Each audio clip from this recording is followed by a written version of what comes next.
Disney offered Patricia Richardson $25 million to stay on Home Improvement. Instead of taking it, she came back with terms she already knew the studio would reject.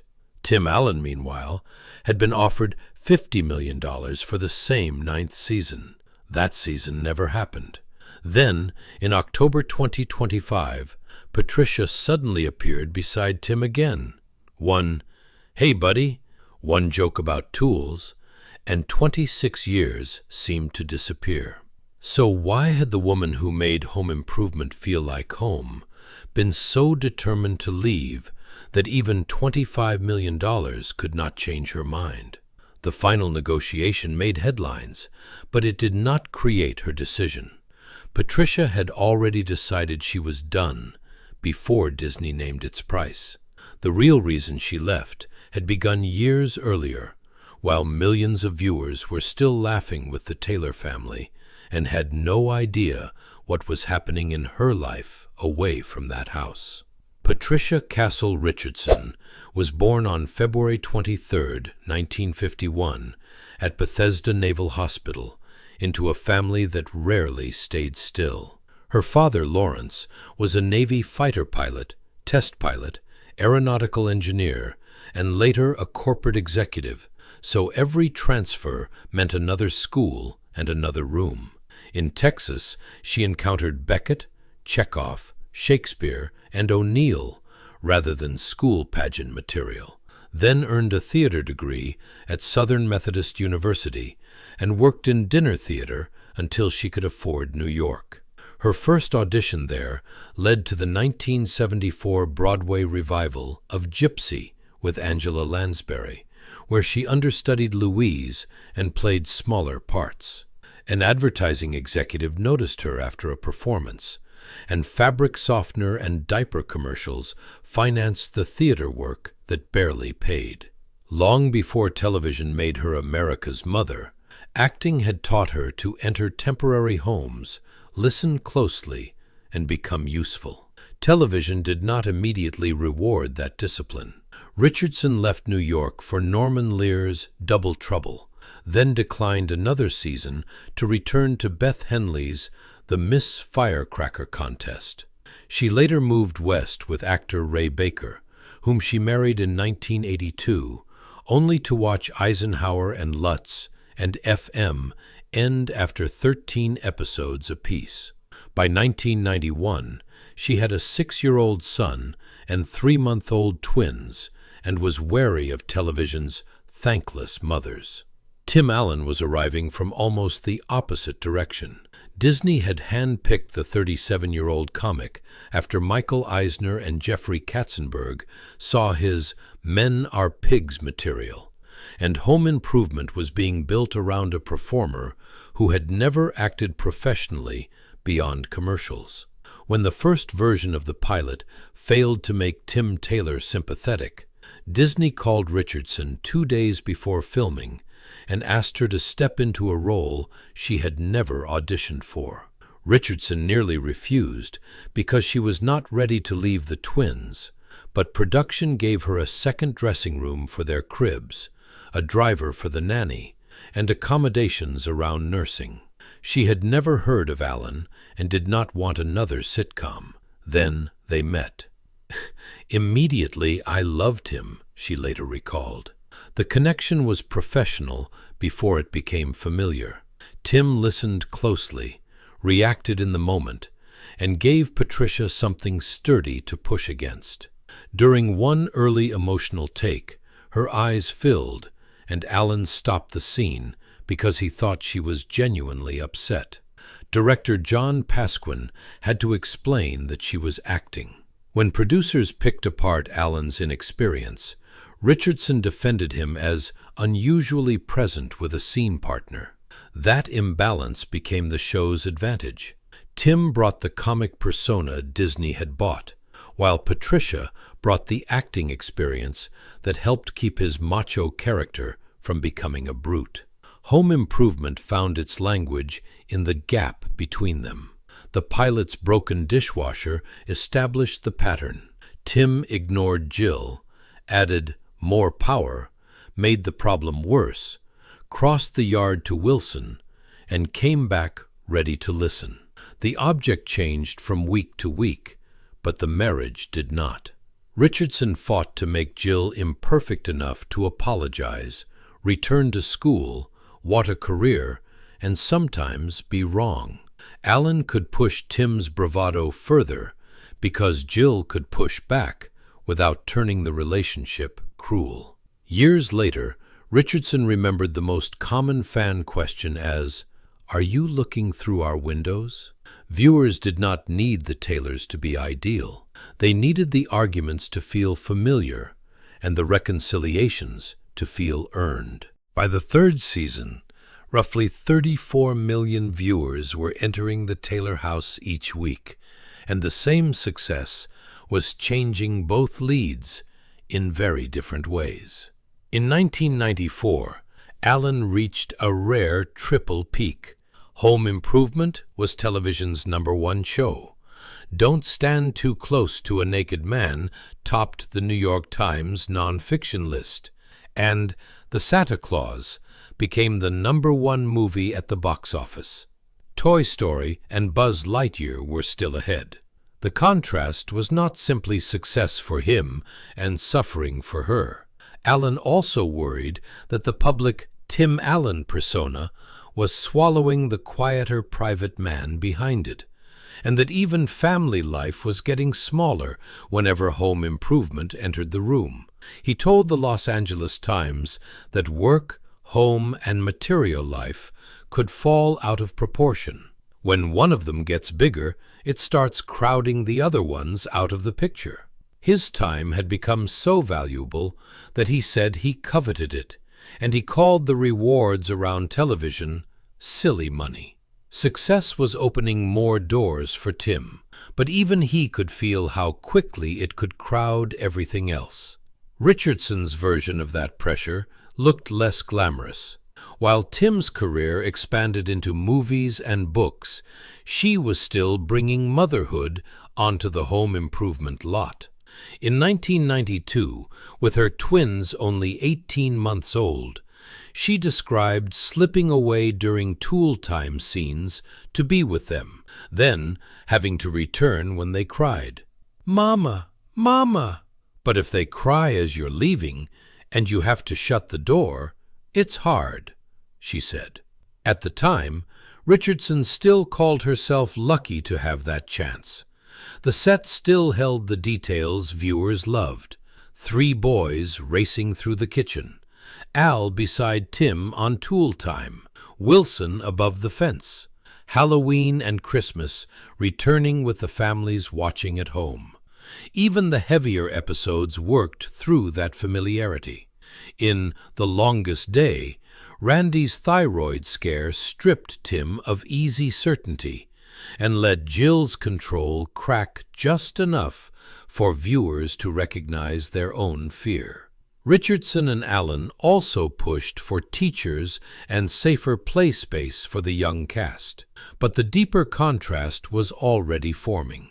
America was watching Patricia mother a television family, while her real children were learning how often work could call her back through another door. 4 Emmy nominations and 2 Golden Globe nominations confirmed Patricia's importance to Home Improvement. But the work she chose away from Jill says more about what she wanted from acting. On screen, she kept moving toward women whose homes were less safe than the Taylor house. In Sophie and the Moonhanger, Bonnie discovers the violence hidden inside her marriage and must decide whether to protect the black housekeeper in her home. In Yuli's Gold, Connie is a twice-divorced nurse helping Peter Fonda's guarded beekeeper hold together a family damaged by absence and addiction. The quiet role earned Richardson an Independent Spirit Award nomination, but the more revealing pattern was emotional. Even while America knew her as the woman who could steady Tim Taylor's home, she kept choosing stories about families under pressure. Soon her own would become the hardest to hold together. That cost had accumulated since the twins slept in their dressing room cribs. Richardson and writer-producer Rosalind Moore were often the only women challenging assumptions in the room, and Patricia used her 3 children to reject lines no mother she knew would say. She won 4 Jill-centered episodes a year, a profit share, and a voice after weekly read-throughs. But Disney still denied her a producer credit. The work that made Jill believable also made Home Improvement's days unusually long for a sitcom.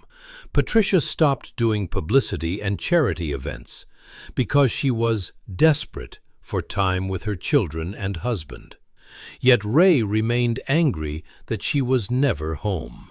Their 13-year marriage ended in 1995, and every Tuesday she returned to a kitchen where Jill and Tim could mend a marriage in 22 minutes. While outside it, she was handling custody, homework, and 3 children reaching moments their mother could never ask them to repeat. By the 8th season, Jonathan Taylor Thomas had left as a regular. Ratings had softened, and unfamiliar directors increasingly needed Allen and Richardson to explain Tim and Jill. While production was still underway in 1998, months before Disney made its surprise offer, Patricia told everyone, "There's not enough money in the world to get me to do a 9th year.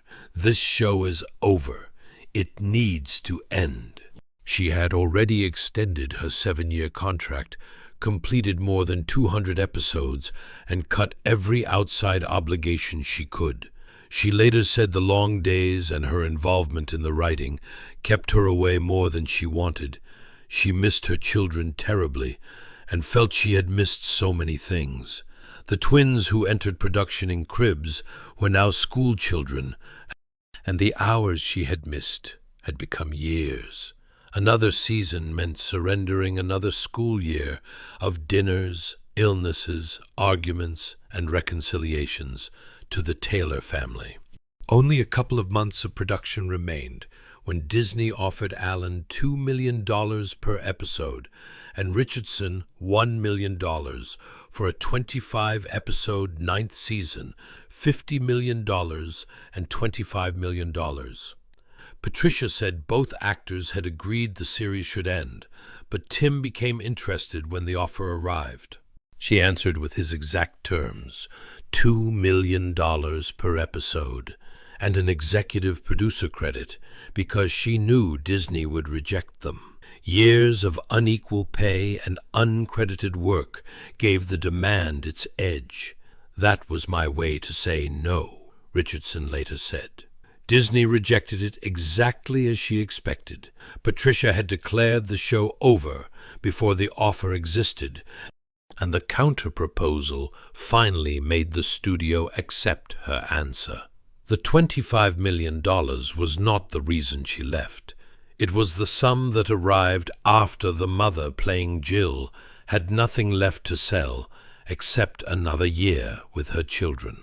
The disagreement hurt because the chemistry had been genuine. Patricia felt Tim left her carrying the blame for ending the series, while he was angry she would not continue, yet his interest never became a 9th season without her. There was no 9th season built around a dead or replaced Jill, and no $50 million season built around her empty place in the Taylor kitchen. Co-creator Carmen Finestra remembered no serious attempt to continue without Richardson, while executive producer Elliot Schoenman said it made no sense. The finale gave Jill a career opportunity in Indiana, let Tim support the ambition he once might have resisted, then joked that the Taylors transported their entire house with them. Its last joke kept Tim and Jill on the same side and moved the whole house around her future. After the house crossed Lake Michigan, Richardson did not stop acting. She changed what Home Improvement had taken from her, control the calendar. In the 2001 miniseries Blonde, America's reassuring television mother became Gladys Baker, Marilyn Monroe's unstable and tragic mother. Strong medicine then gave her 3 seasons as Dr. Andy Campbell, a former Army physician whose authority earned 2 Prism Award nominations. But the revealing part of the job was invisible to viewers. Patricia arranged 4 working days, so only one overlapped with the days her children were in her care. For once production bent around motherhood, instead of motherhood bending around production. Then her mother died during the series, and even that protected balance filled with caregiving and grief. Patricia had proved she could leave Jill without losing her career. What she could no longer accept was a career that asked her to disappear from the people she loved in order to keep succeeding. The West Wing gave Richardson another kind of authority.